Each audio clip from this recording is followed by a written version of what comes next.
The Canada-US Pacific frontier. It is a unique political divide, from remote offshore islands to the 49th parallel and beyond, with complex boundaries charted more than a century ago. To get to Point Roberts, you have to go through 2 international borders, which makes life interesting for us all. Landscape and wildlife seemingly foreign to the Great White North. People find it hard to believe that rattlesnakes exist up into Canada. And a rare look into search and rescue operations along this vast coastline. Being right on the mountains and the water provides us with many different types of jobs. Now, we trace the secrets of the world's longest undefended border, more than 6,000 kilometers of rugged American frontier, Canada over the edge.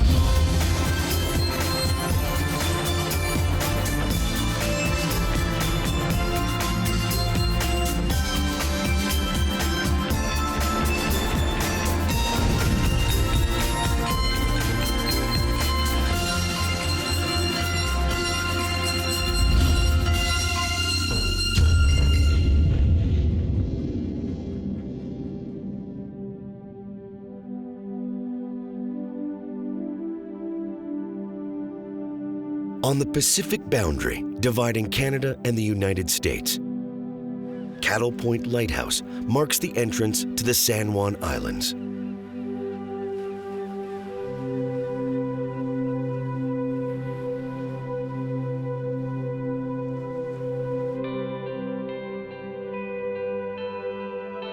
The islands are an archipelago set between the waters of Juan de Fuca Strait to the south and Georgia Strait to the north.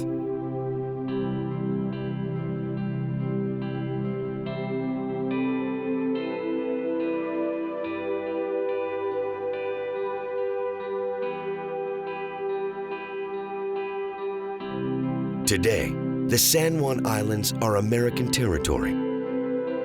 But barely a century ago, they marked one of the last territorial disputes along this divide.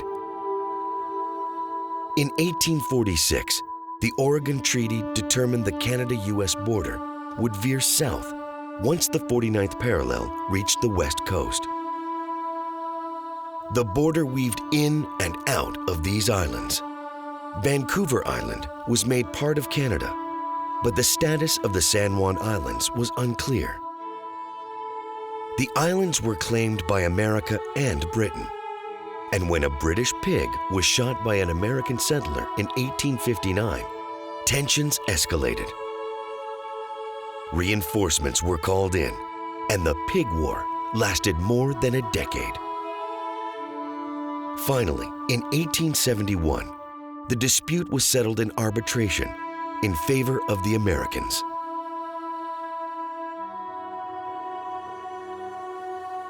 Today, San Juan Island National Historic Park preserves the American and British camps that existed during the bloodless battle.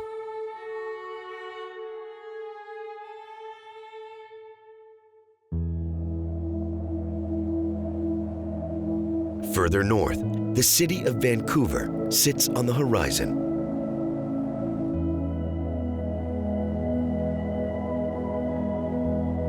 It is home to 600,000 people, featuring a modern cityscape lined by soaring skyscrapers.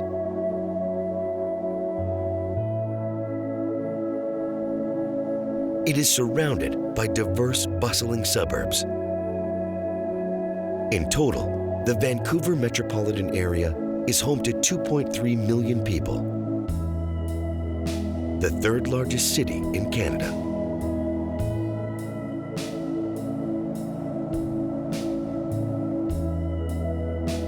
It is a world-class setting, nestled between the mountains and the sea.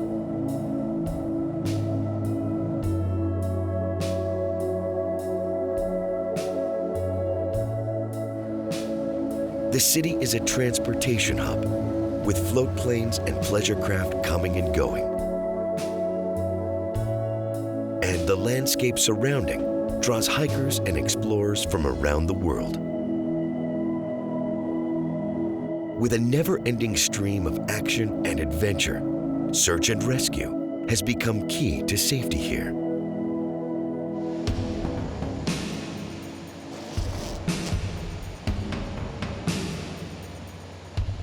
From their base of operations at Vancouver's airport, Talon Helicopters is just one branch of this incredible network.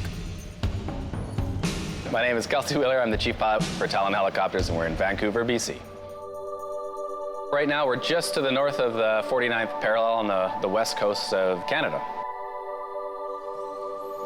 Wheeler has lived and flown in every region of Canada. Working out of Vancouver offers constant challenges as part of the SAR, or search and rescue community. As a helicopter pilot in Vancouver, a bit of a unique scenario because of the cityscape, but being right on the mountains and the water provides us with many different types of jobs.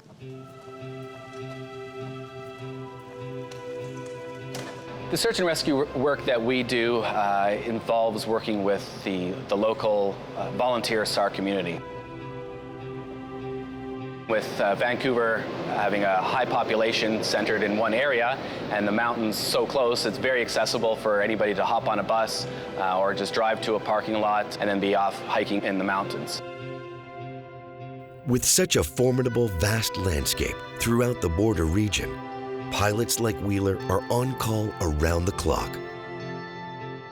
Typically, you get a call around dinner time on a Saturday or Sunday night, and then we would come into the airport. Our machines are ready to go as far as being fueled and equipped for a search and rescue. Roger, taxi runway 33. On runway 7 and back taxi up to Charlie 8. The equipment for search and rescue, typically, once we've found the subject, is it's called a HETS equipment, Human External Transport System. So what happens is the aircraft is configured so that a long line is attached along with a belly band. So this is a long line system that we use for moving external loads, moving equipment that doesn't fit in the helicopter or is too heavy to go in the helicopter. So basically, you just have a electric swivel that is hooked to a line that would then go to the helicopter, like so. There's an electrical cable that runs through the middle of this line that's hooked to the helicopter. It allows me to release the hook, which is typically 150 or 200 feet away at the bottom here.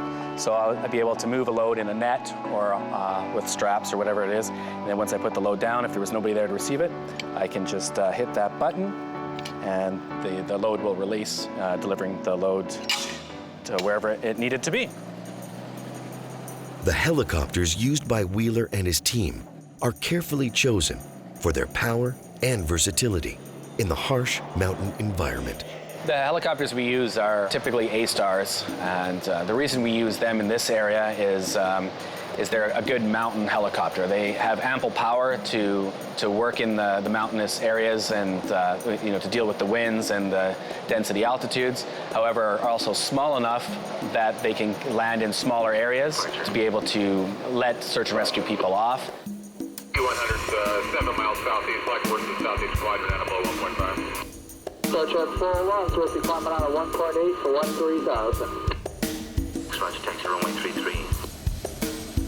15, flight heading 300 to join Victor 459. 686 frequency change, please. That's a 686 frequency change approved. Yeah, so when we're out working with the SAR volunteers and the search and rescue stuff,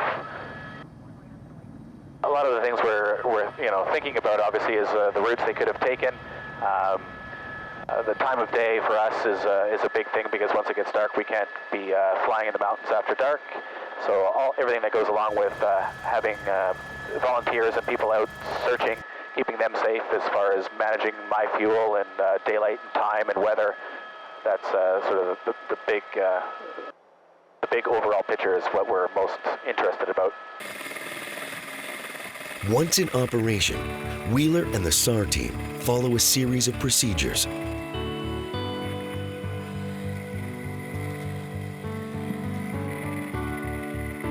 They locate their subject, either visually or through cell communication.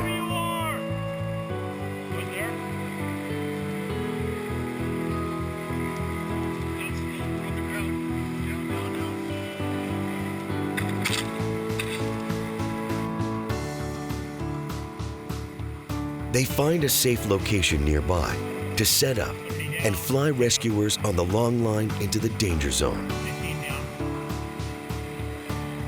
Once on the ground, the rescuers make contact with the individual. Using a harness, they connect the individual to the long line. Finally, they are airlifted to safety. But every rescue presents its own challenges. If we have a specific trail that somebody's supposed to be hiking, of course, start on that trail. Take escape routes or areas where they may have gotten off trail. We've had people signal us with either flashlights. There was one instance a couple years ago, it was a guy in a deep gully, and he ended up using his camera, the flash on the camera, to signal us as we flew overhead, and that caught the eye of one of the searchers, and then we were able to long line him out.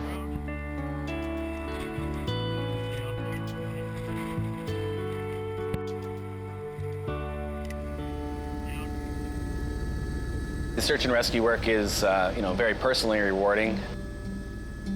We did a rescue recently where we found him fairly quickly in the morning, and he was on a very precarious ledge where he had nowhere to go. And as we hovered up to assess the situation, we then had to leave him to go get the flight rescue team to be able to come in and long line him out. And when I talked to him afterwards, he said once the helicopter left, he actually didn't know if we were going to come back. So here's a guy with no cell phone, no communication, is literally trapped on a 2-foot by 2-foot ledge, and he doesn't know if somebody's going to come back and rescue him. He was probably, 25 or 30 years old, but for his mom to run up and, hug him, it's, definitely an enjoyable and rewarding thing to see.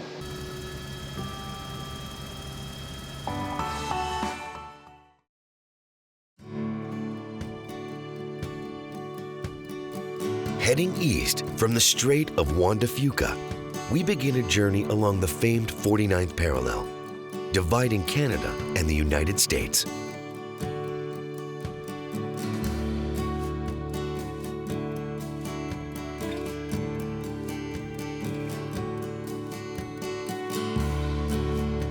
But the first point of land along the parallel is a geographic anomaly. Point Roberts measures just 12 square kilometers, U.S. territory, completely cut off from the rest of the United States.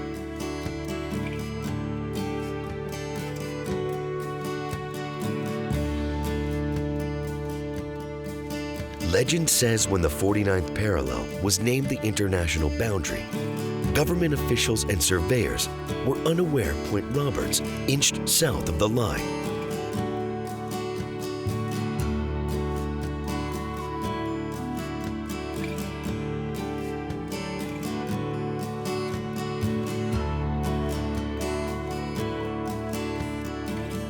More than 150 years later, it remains a cherished region for residents and visitors alike.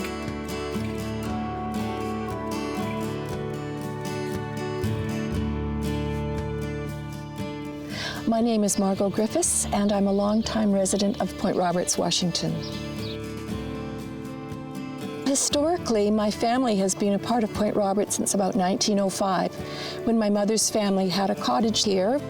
And in the early 70s, I moved here.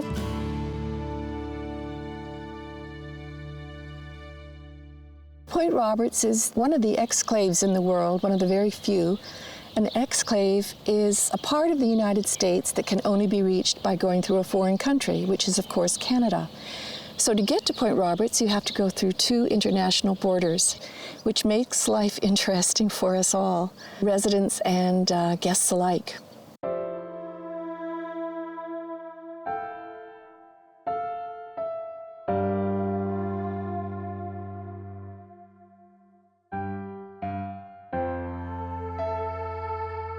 It was very early settled by Icelandic people who came from Victoria. They were looking for a different life, probably a better life. And so they had a great heritage on the point. There were also canneries, fish canneries, because of all the salmon fishing off Point Roberts. And if we really want to be historical, we can think back 3,000 years when these Salish seas around Point Roberts were home to native Indians. Because of Point Roberts' unique geography, its residents maintain close ties with their Canadian neighbors. We depend on Canada to quite an extent. We get our water from Canada. We have reciprocal rights with the libraries. We have many, 50% of our people are from Canada.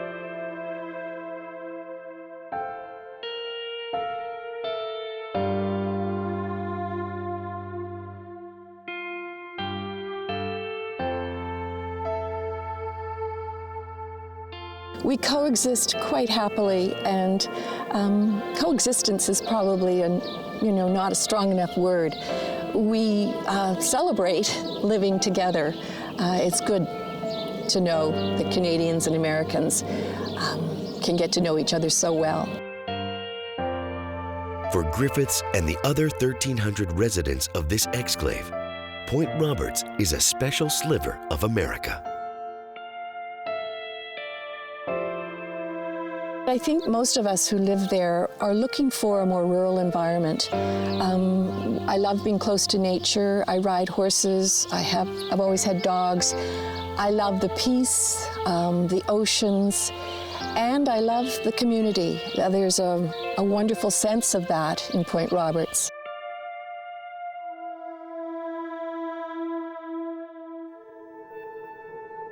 When something's a little harder to get to, it makes it a little bit more special, I think.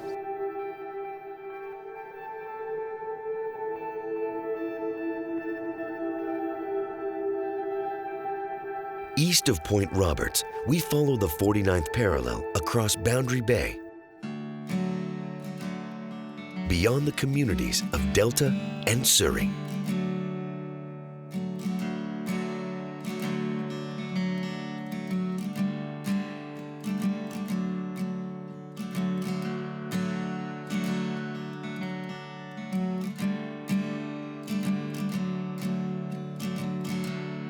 At White Rock, British Columbia, and Blaine, Washington, the 49th parallel marks the international divide once again.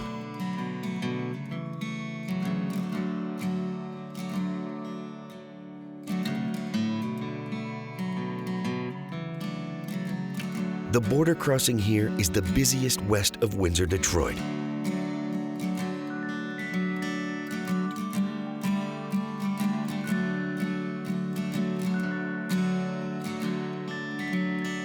And is home to one of the world's great border monuments. It is the Peace Arch, dedicated in 1921 in commemoration of the signing of the Treaty of Ghent that ended the War of 1812. The monument sits directly on the 49th parallel.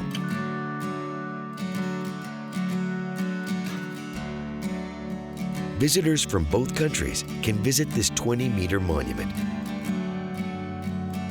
and explore the surrounding international park without encountering border security.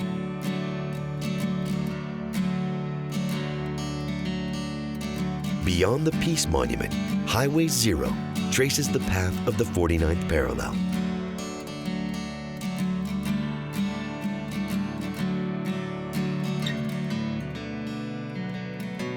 It is a unique roadway leading east from the Pacific, with Canada on the left and America on the right.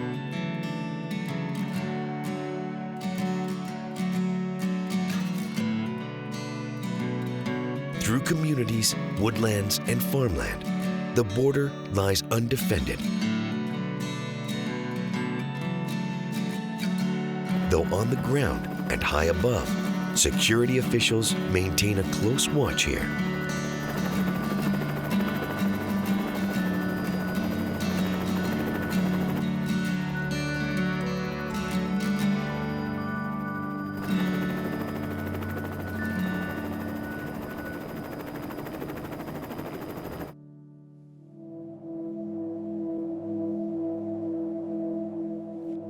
Just 40 kilometers east of the Pacific, the BC-Washington landscape changes dramatically.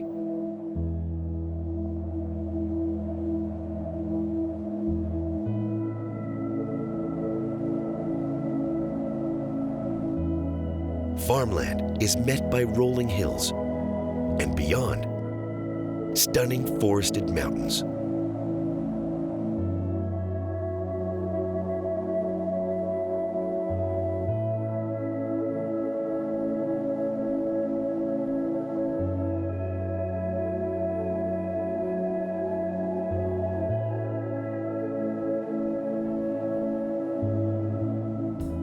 The area is home to parks of both nations, including Washington's Silver Lake State Park and British Columbia's Cultus Lake Provincial Park.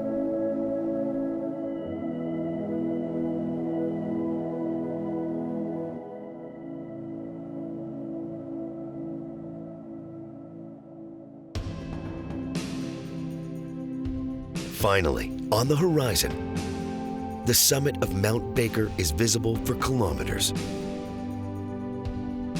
It is a glaciated volcanic peak, the third highest mountain in Washington state.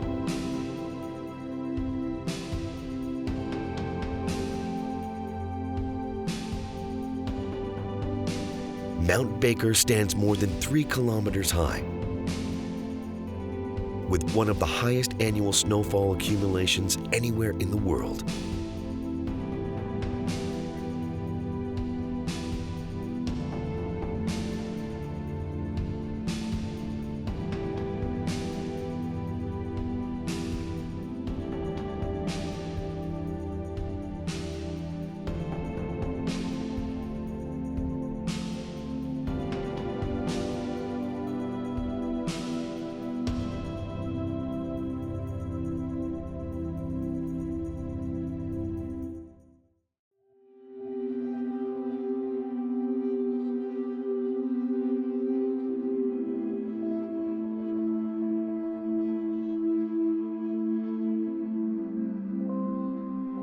North of Mount Baker, Washington state, the Canada-US borderlands feature an incredible array of rock formations.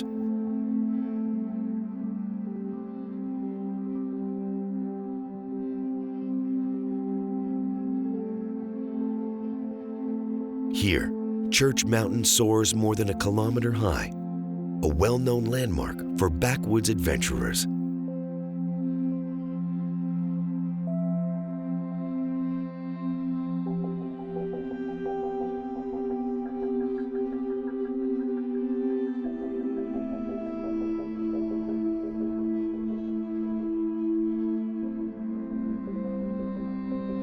And nearby, the mountain waters of Whistler Lake are ethereal, just 10 kilometers south of Canada.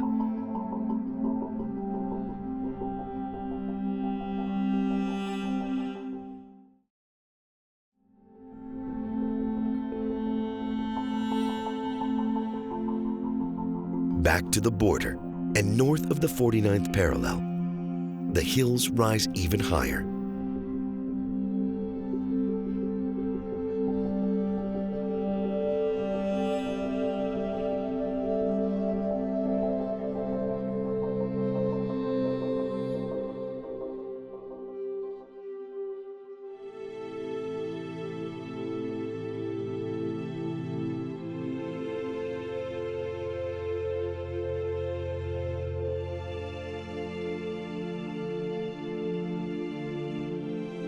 The Cheam Mountain Range, located southeast of the Fraser River Valley, spans just 10 kilometers, but is home to some of the most formidable peaks in southern British Columbia.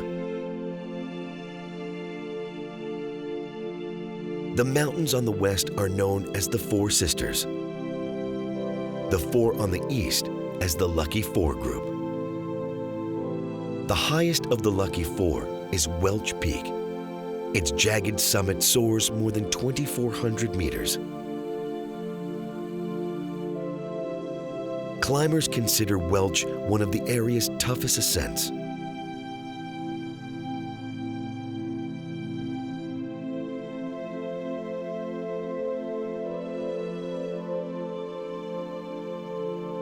Further northeast, the Hope Slide is an eerie landmark. This enormous mountain, located not far from the community of Hope, is missing its entire southwest slope. In the early morning hours of January 9, 1965, 47 million cubic meters of rock crumbled and fell here. The debris was 85 meters deep and 3 kilometers wide. 4 people were killed in the disaster.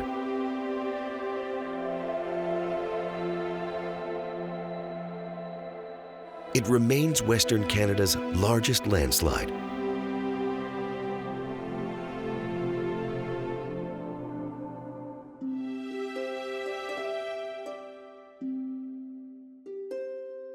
Heading southeast toward the border, we follow the contours of the Crow's Nest Highway.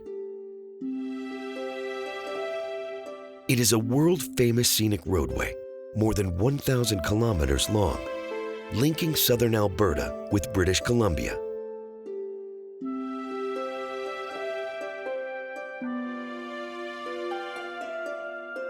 And it leads to even more stunning protected parkland. E.C. Manning Provincial Park is named after Ernest Manning, Chief Forester for British Columbia in the early 20th century. He was killed in a plane crash, but during his life was instrumental in setting aside this parcel of land for generations to come.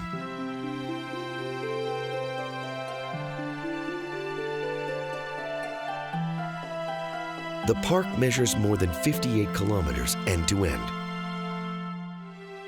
It features thousands of hectares of rolling forested hills, deep valleys, soaring peaks, and awe-inspiring geological wonders.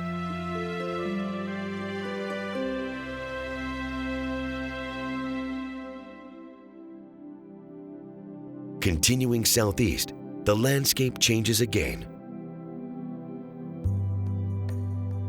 Forests and peaks are replaced by grassy, barren hills.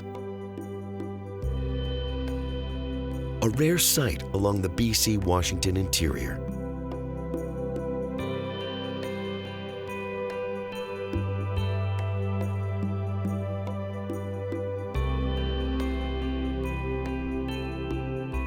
Finally, just north of Sheep Mountain, Washington State, these rolling hills meet the 49th parallel.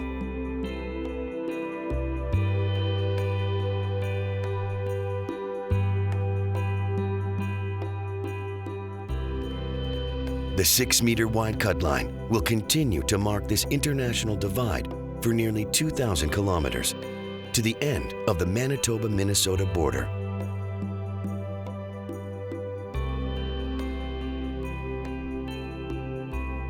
Further east, the landscape of the parallel changes at Cathedral Provincial Park. Here, the cut line blazes through forested hills. And at the summit, we look down on the first of thousands of 1.5-meter obelisks.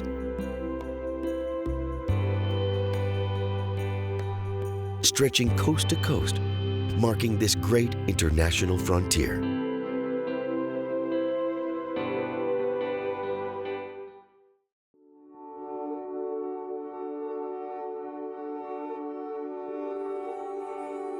Northeast of Cathedral Provincial Park and north of the 49th parallel, British Columbia's interior landscape evolves yet again.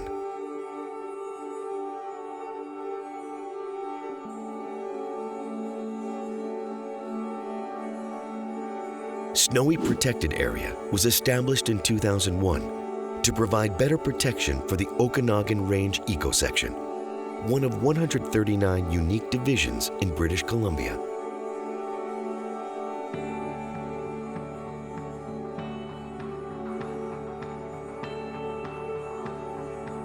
It's a dry, arid landscape, more commonly seen south of the border.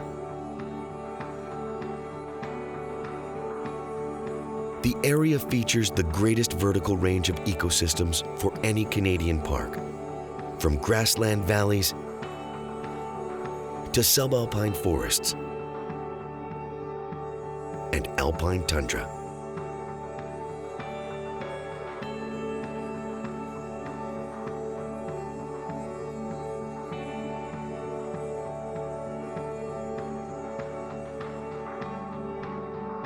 Snowy Protected Area measures more than 25,000 hectares. It borders Cathedral Provincial Park, Manning Provincial Park, Skagit Provincial Park, and North Cascades National Park in Washington State.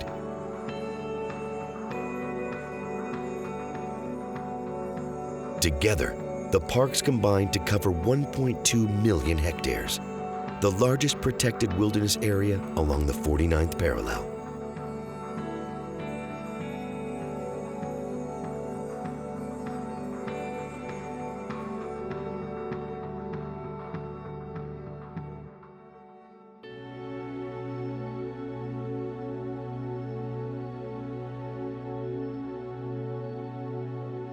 Beyond the northern boundary of Snowy Protected Area, we reach the village of Karamias.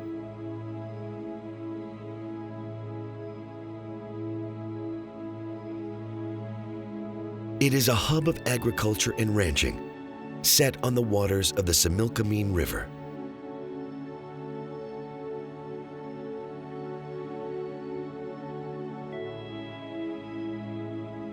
The river began carving its path here some 200 million years ago. Today, it is the lifeblood of the valley region, sustaining farmland and agricultural resources key to the economy here.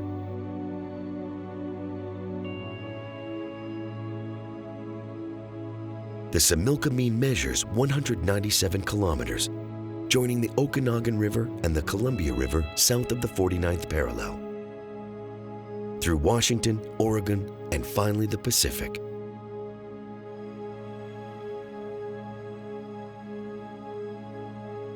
Southeast of the river, just north of the border, one of the region's best-known landscapes lies below.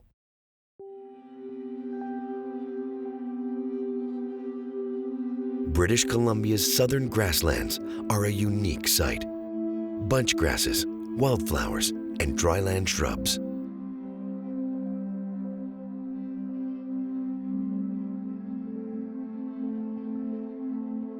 Grasslands cover less than 1% of BC's land area, and they are in danger, threatened by expanding communities and the development of farmland, orchards, and vineyards.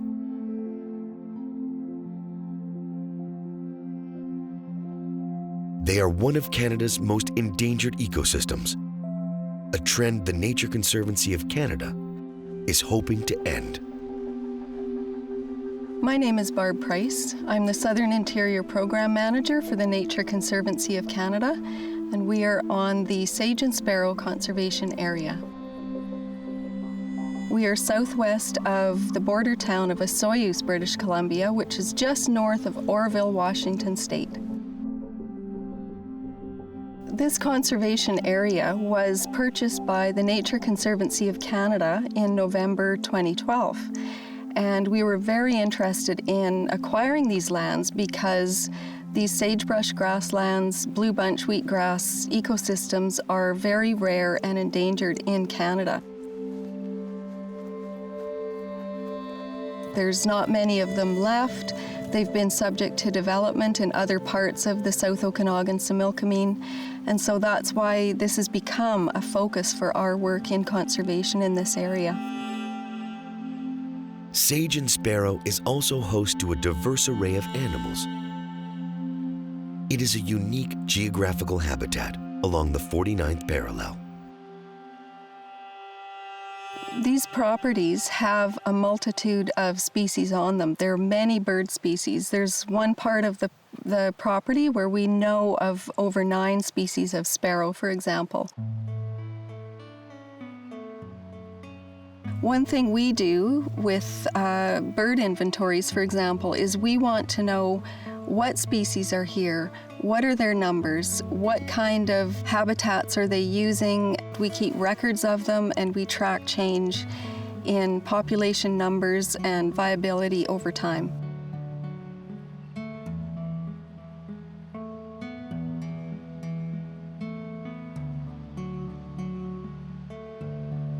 This is an interesting conservation area because it does butt up against the Canada-US border. We share several miles of border between our two countries, and so it creates a connectivity with habitats in Washington State as well.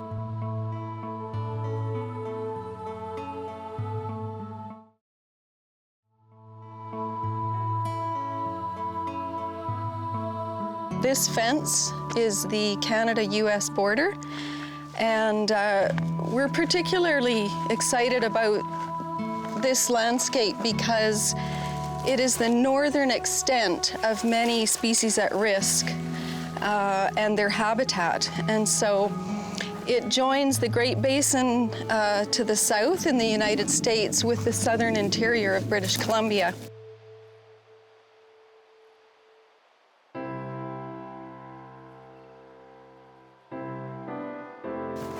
This gate hasn't always been here. There used to be a cattle guard at this location. And so, you know, my understanding is there was fairly free access across the Canada-US border. But some time ago, you know, security was increased and this fence and this gate was put in.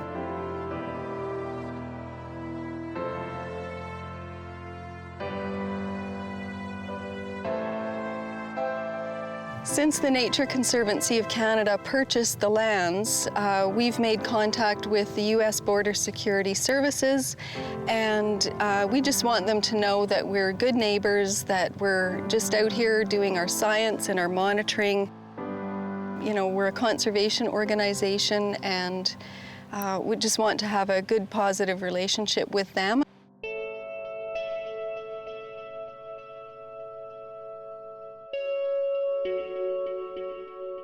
These lands are incredibly special.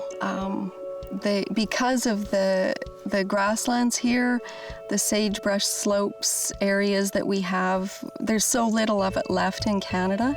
For me personally, it's a real privilege to be able to work here and to know that we are creating habitat and maintaining habitat for the over 30 species of risk that occur here and nowhere else in Canada.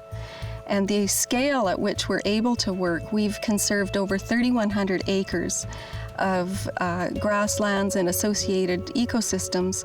So for me personally, it's a huge honor to be a part of conservation at scale, such as we have done here.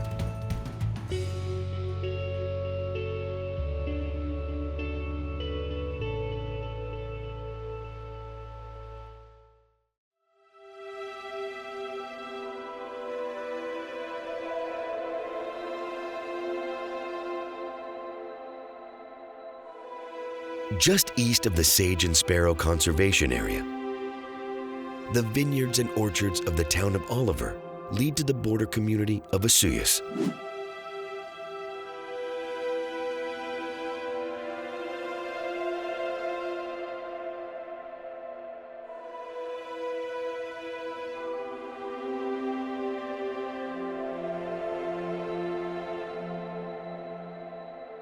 The town is surrounded by dry, arid hills.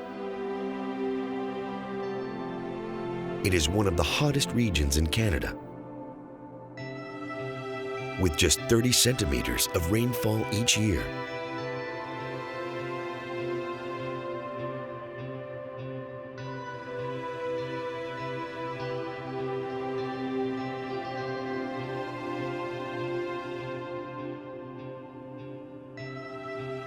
Osoyoos has become known as Canada's only desert.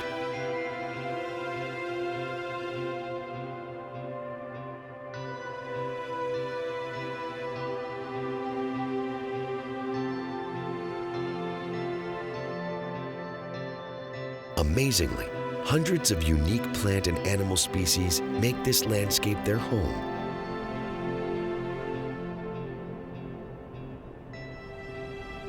Including one unexpected creature that is struggling to survive. My name is Laura Gardner, and I'm a biologist at the Inkameep Desert Cultural Center. And we're currently in Osoyoos, which is at the very southern end of the Okanagan Valley in Canada, so pretty much right on the US border.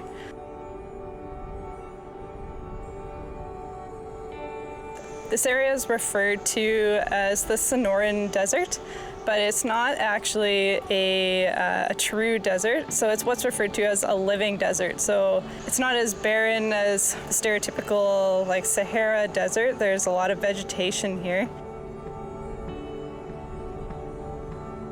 That is due to a few major factors, one of which is climate. So this is more of a semi-arid type of climate. It's not as dry. It does get very hot in the summer, so up to over 40 degrees Celsius, but in the winter it can get down to -20. So it's also what's referred to as a cold desert.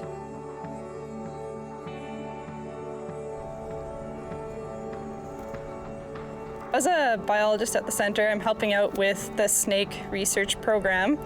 And what it is, it's a long-term study of snake habitat use and their response to human development in the area. The focus of the project so far has been the Western rattlesnake.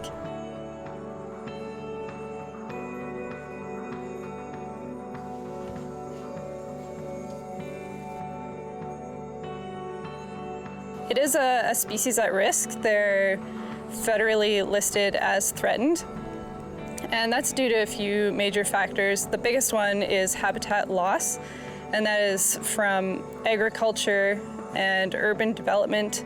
They also suffer from deliberate persecution and direct mortality, so just public fear in general of bites and envenomation. They suffer a lot from that. Today, Gardner and her field assistant, Jim Song, are going to release a captured rattlesnake back into the wild.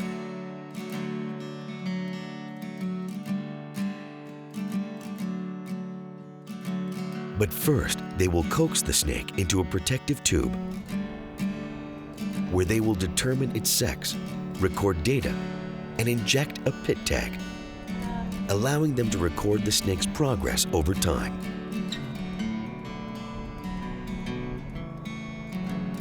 So Jim is going to use it's called a snake hook and a snake tube. And he's going to try and get the snake to get his head in the tube and start moving up the tube. And then once he gets to a certain point, he's going to wrap his hand around the bottom of the tube and the snake, so then the snake can't back out.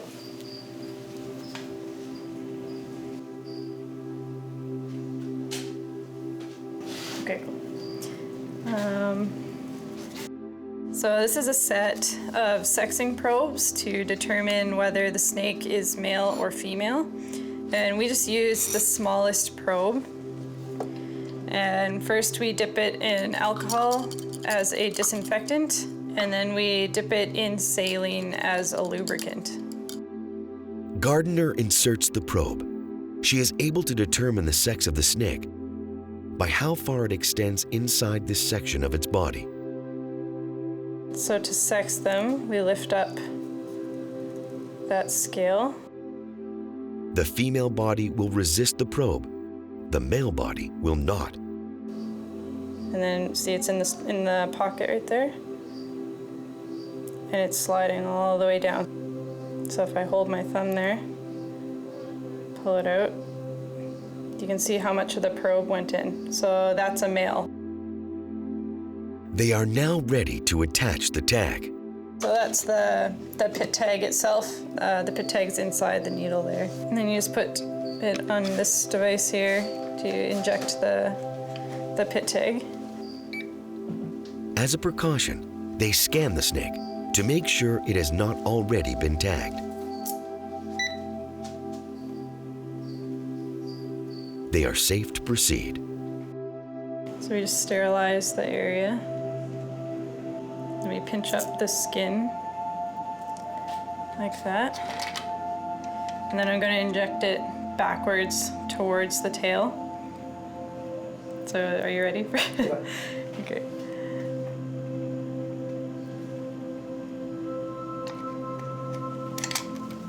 So after we inject the pit tag, we seal the hole from the needle with this glue.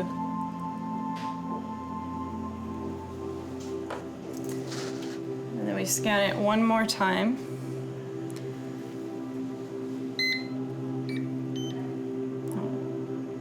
Yeah, and it works.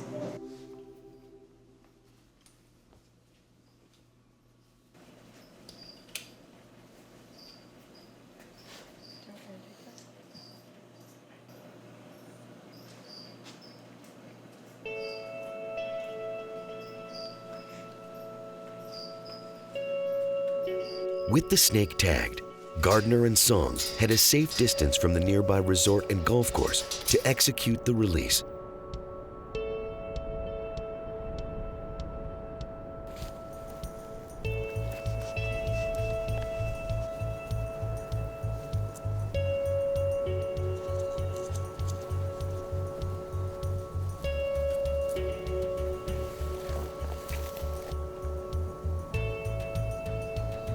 The snake heads for cover. He's just trying to go into cover, undercover, because he sees us as predators for one thing, and also because it's quite hot out, so he's trying to get into the shade. I really enjoy my work because the results of the study will be used in conservation strategies to help these animals out, and preserve these native species in the native habitat for generations to come.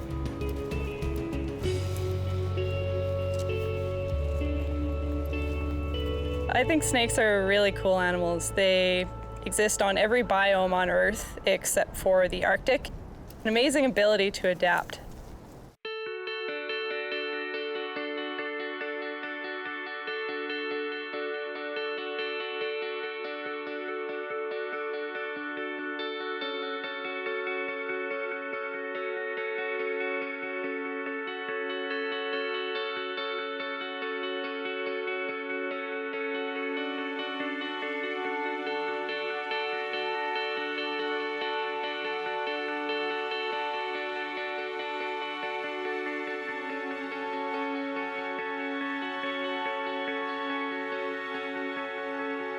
From the metropolitan splendor of Vancouver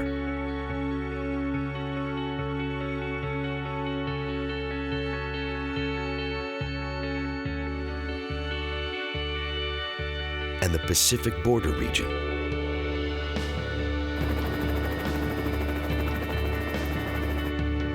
to the unique frontiers and American exclaves charted more than a century ago.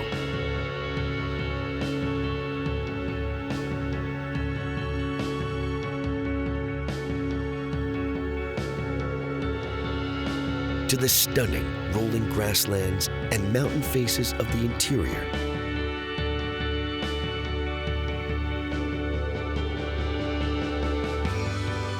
British Columbia's western border region is an incredible palette of landscapes. For those who cherish this region, these are landscapes worth exploring and worth protecting.